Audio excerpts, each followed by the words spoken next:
All right. Good afternoon, everyone. We're going to start with a couple of senior personnel appointments. Today, the Secretary General is appointing Haoliang Xu of China as Undersecretary General and Associate Administrator of the United Nations Development Program. Mr. Xu will succeed Usha Rao-Monari of India, to whom the Secretary General has expressed his appreciation for her service and commitment during her tenure as Associate Administrator. Mr. Xu has been serving as the Assistant Secretary General and Director of the Bureau for Policy and Program Support of UNDP since 2019. His background includes his time as the UNDP Assistant Administrator and Director of the Regional Bureau for Asia and the Pacific, a position he held between 2013 and 2019. And the Secretary General is also appointing Arti Holamaini of the United Kingdom as Director of the United Nations Office for Outer Space Affairs, which is based in Vienna. She will succeed Simonetta Di Pippo of Italy, to whom the Secretary General is grateful for her commitment and dedicated service to the organization. The Secretary General also wishes to extend his appreciations to the Chief of the Committee of Policy and Legal Affairs Section, Niklas Hedman, who will continue to serve as Acting Director of the Office of Outer Space Affairs until Ms. Holamaini assumes this position. Ms. Holamaini brings to this position over 25 years of professional experience in the space sector, including in managerial and advocacy functions. Most recently, she has held the role of Executive Vice President, Sustainability, Policy, and Impact at North Star Earth and Space, prior to which she spent over 18 years as Secretary General of the Global Satellite Operators Association. Over the weekend, the Deputy Secretary General, Amina Mohammed, was in Shanghai, China. She participated in roundtables with business leaders, including some international chambers of commerce, to highlight the importance of sustainability, technology, innovation, and artificial intelligence to deal with the challenges of climate change, as well as accelerate progress towards achieving the Sustainable Development Goals. On the sidelines of her trip, Ms. Mohammed also traveled to Huzhou City in Zhejiang Province and visited the UN Global Geographic Information Knowledge and Innovation Center, which seeks to strengthen data for the Sustainable Development Goals. At the Security Council this morning, Martha Poby, the Assistant Secretary General for Africa, briefed on the situation in the Democratic Republic of the Congo. She told Council members that over the past 3 months, the security situation has continued to deteriorate in Ituri and North Kivu, despite a lull in armed clashes between the M23 and the Congolese armed forces. However, she added, the withdrawal of M23 from the occupied areas has been piecemeal, tactical, and political. The armed group still controls a large part of the Masisi and Rutshuru territories, and its offensive repositioning in recent weeks has raised fears that hostilities could flare up again at any moment. Ms. Poby said that in Ituri, over 600 people were killed by armed groups in the past 3 months. She reiterated our call on all armed groups to cease hostilities and for a redeployment of national security forces, particularly in Ituri, to restore state authority in this area. Turning to the peacekeeping mission transition, Ms. Poby noted the will of the Congolese authorities to accelerate the transition. She added that during his visit to the country earlier this month, Jean-Pierre Lacroix, the head of peace operations, encouraged the finalization of the revised transition plans. Her full remarks have been shared with you. The United Nations Integrated Transition Assistance Mission in Sudan, otherwise known as UNITAMS, expressed today its grave concern about the recent violence in Kurmuk locality of the Blue Nile region on the 25th and 26th of June. As a result of this violence, hundreds of civilians have crossed into Ethiopia for safety, while others appear to be preparing to move towards Damazin, location to the south of Khartoum. The mission urges all parties involved to immediately cease fighting in the interest of protecting the local population, and urges all warring parties in the Blue Nile region, Khartoum, North and South Kordofan states, Darfur, and elsewhere to resort to dialogue, to resolve differences, and to ensure dignity and respect for all Sudanese as equal citizens. Meanwhile, the UN Children's Fund said today that as of the 23rd of June, last Friday, more than 140,000 Sudanese refugees and 34,000 Chadian returnees have crossed the border. Thousands more are expected to arrive as violence escalates in Darfur. According to UNICEF, the refugees who arrive share stories of running away from burnt-down villages, civilians being attacked and killed, some as they tried to make the crossing into Chad. UNICEF called to move quickly to limit the effects of the humanitarian disaster that is unfolding. The Undersecretary General for Humanitarian Affairs, Martin Griffiths, is today in Syria and is expected to discuss progress and challenges regarding the humanitarian response to the Syria crisis. He was in Jordan yesterday, where he held talks with Foreign Minister Ayman al-Safadi. They discussed the continued cooperation to respond to challenges and opportunities in the region. Also on Syria, last Friday, a UN cross-line convoy of 10 trucks carrying 220 metric tons of humanitarian assistance for 22,000 people crossed from Aleppo to Sarmada in northwest Syria. The convoy delivered aid, including food, wheat flour, mobile storage units, hygiene kits, and health items, among other supplies, which were provided by the World Health Organization, UNICEF, the UN Refugee Agency, and the World Food Programme. In northwest Syria, more than 4 million people rely on aid to meet their most basic needs. Some 80% of these people are women and children. While an important complement, the cross-line operation is not able to be a substitute for the size and scope of the massive United Nations cross-border operation, which reaches 2.7 million Syrians each month with vital aid, including food and vaccines. Also, the Deputy Regional Humanitarian Coordinator for the Syria crisis, David Carden, said in a statement today that he is concerned about the recent escalation of hostilities and offered his condolences. Since the beginning of this year, and excluding the figures from yesterday, at least 21 civilians have been killed and at least 51 civilians injured, according to monitoring carried out by the Office of the United Nations High Commissioner for Human Rights. Lynn Hastings, the UN Resident and Humanitarian Coordinator for the occupied Palestinian territory, said over the weekend that there's been a shocking increase of settler violence incidents in the occupied West Bank. On average, she said there had been 2 such incidents recorded daily in 2022, while 3 incidents have been recorded per day this year. In a 3-day period last week alone, she said there were 21 recorded settler attacks against Palestinians and their property, leaving 115 people injured. Ms. Hastings said that accountability is needed for the attacks to stop. The UN Refugee Agency has anticipated a significant rise in global refugee resettlement needs for next year. According to the projected Global Resettlement Needs Assessment for 2024 released today, more than 2.4 million refugees will be in need of resettlement, marking a 20% increase compared to 2023. UNHCR warns that with a deepening refugee crisis and the emergence of new displacement situations, urgent action is required to address the escalating challenges faced by millions of refugees and displaced individuals worldwide. The UN Refugee Agency notes that the Asia region tops the list of estimated needs in 2024, with nearly 730,000 refugees requiring resettlement support, representing 30% of global needs. Refugees from Afghanistan are estimated to have the second highest resettlement needs, followed by refugees from South Sudan, Myanmar, and the Democratic Republic of the Congo. More information online. Today is the International Day Against Drug Abuse and Illicit Trafficking. In his message for the day, the Secretary General calls on the global community to continue the work to end drug abuse, illicit trafficking, and the stigma endured by drug users around the world. And the UN Office on Drugs and Crime today released its World Drug Report, which warns of converging crises as illicit drug markets continue to expand. The report says there is a continued record illicit drug supply and increasingly agile trafficking networks, which are challenging health services and law enforcement responses. New data puts the global estimate of people who injected drugs in 2021 at 13.2 million, 18% higher than previously estimated. Globally, over 296 million people used drugs in 2021, an increase of 23% over the previous decade. However, the demand for treating drug-related disorders remains largely unmet, with only 1 in 5 people suffering from drug-related disorders being in treatment for drug use in 2021. You can read the full report online. Today is also the International Day in support of victims of torture. Nearly 4 decades on from the adoption of the UN Convention Against Torture, there's evidence that it is still taking place in all regions of the world, even though it's a recognized international crime. As you know, our scheduled guest, UNICEF Executive Director Catherine Russell, will not be able to join us today. We hope to have Ms. Russell here later in the week.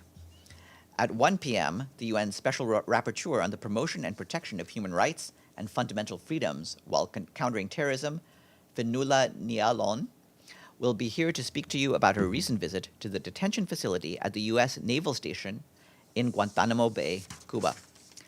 And a reminder that tomorrow morning at 10 a.m. here in the press briefing room, Virginia Gamba, the Special Representative of the Secretary General for Children in Armed Conflict, will present the annual report of the Secretary General on children in armed conflict. The report will be published early in the morning tomorrow and will be available online. We will share a link with you as soon as it's published. That's it for me. Yes, Edie.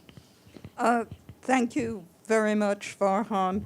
In light of the events in Russia on Friday and Saturday, has the Secretary General had any communications at all with President Putin or any senior Russian officials? No, he has not been in contact with him. And in light of the July 17th expiration of the Black Sea Grain Initiative, are any trips to Moscow planned by either Martin Griffiths or Rebecca Greenspan? I don't have travel from either of them to report to you to Russia. If that changes, we'll let you know. And is there any update on what's happening with ships loading and being inspected? Well, you're aware of the statement we put out last week expressing the Secretary General's concerns about the delays. Our concerns still persist. We are trying to work that out with the parties on the ground. As you know, the Joint Coordination Center brings together the United Nations with authorities from the Russian Federation, Ukraine, and Turkey, and we're working in that context to try to get as much aid moving. The JCC website provides the details of the daily activity of the ships, but the pace has not been sufficient, and the Secretary General has made that clear. Yes, James. First, follow up on Russia. The Secretary General was monitoring the situation, I assume, as nearly so many people around the world were. How concerned was he that a military column could get so close to Moscow? How concerned was he about the stability of the Russian Federation, given it's the nation with more nuclear weapons than anywhere else on Earth? Regarding that, obviously, although he was concerned about the developments that transpired over the weekend, he was also aware of the reports regarding steps to de-escalate tensions, and that really is where we stand at this stage. The situation there seems to be one in which the tensions have de-escalated.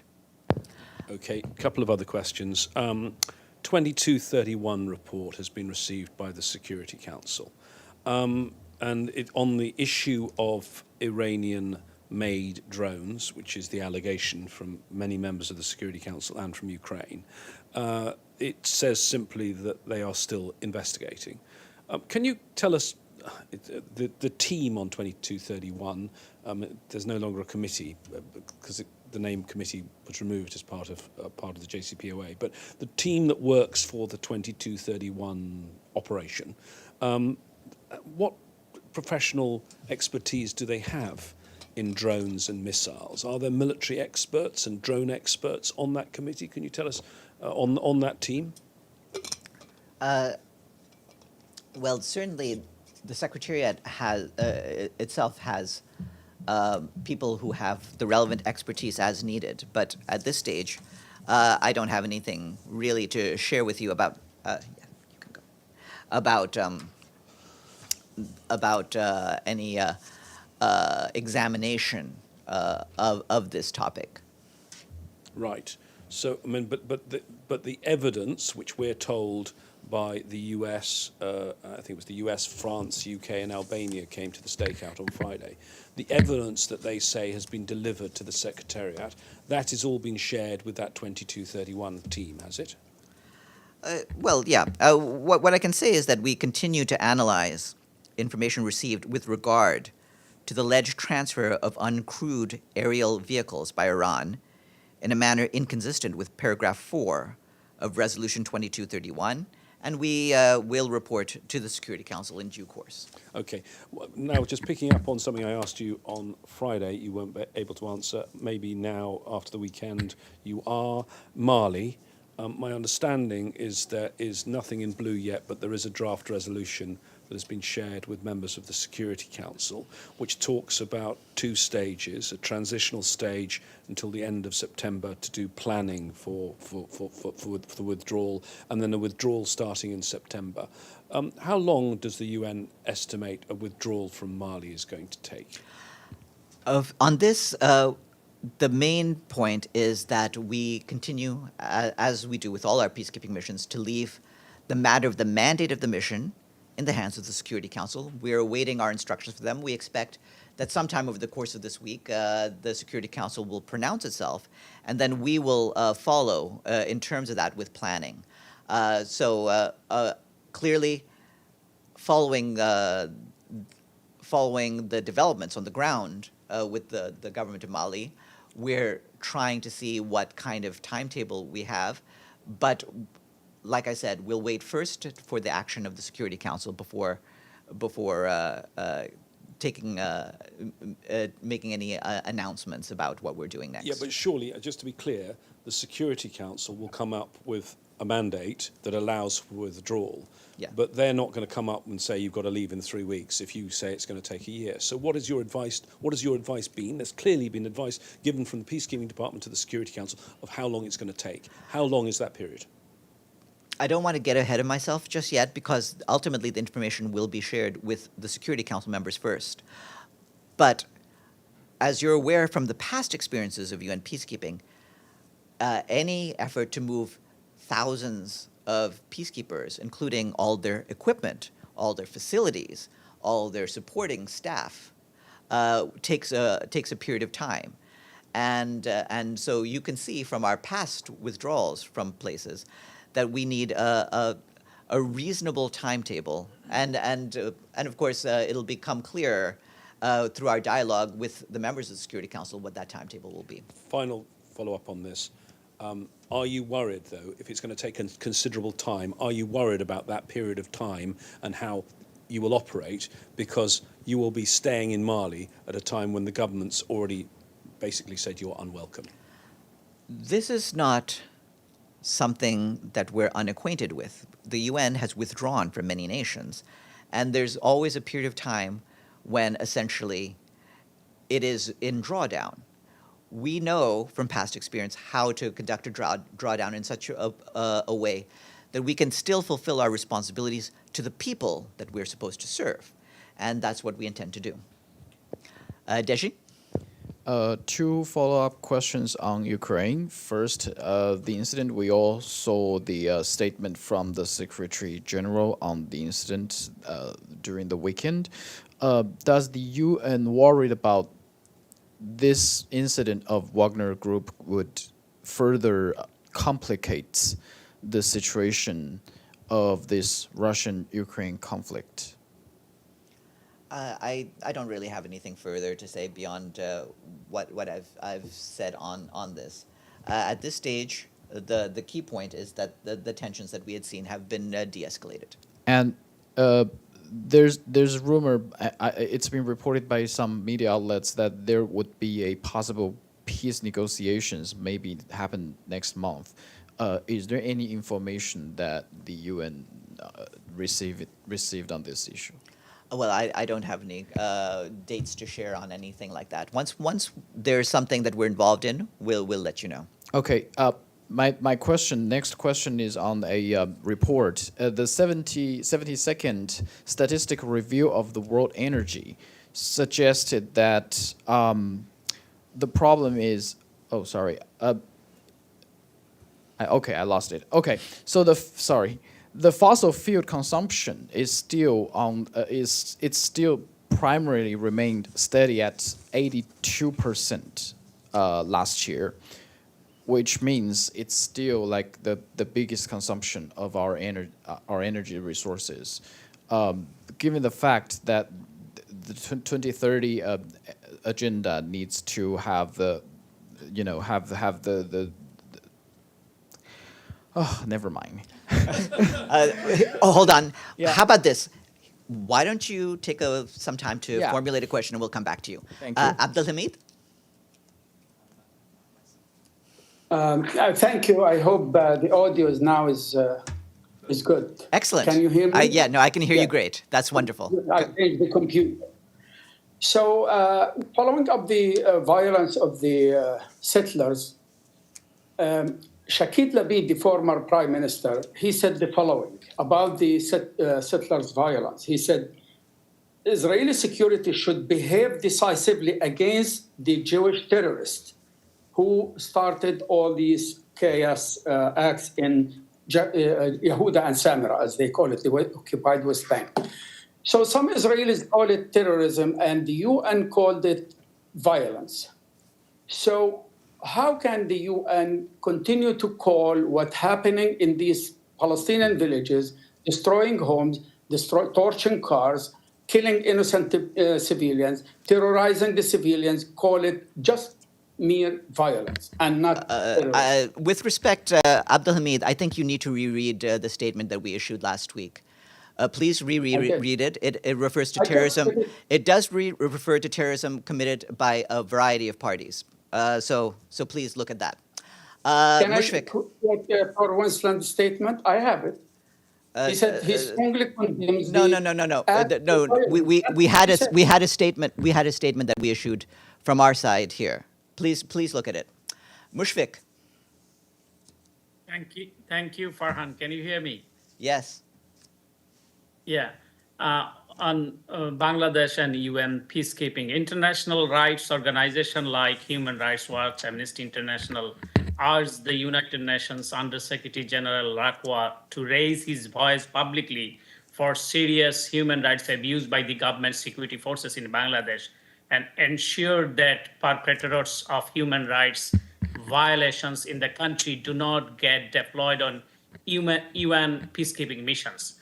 Peacekeeping forces should not have track records of human rights violation. What is your comment on that? And I have another question, please. Well, our standard position is that we do due diligence on peacekeeping forces from whatever nation to make sure that they are forces that are not associated with any human rights violations. What's your second question?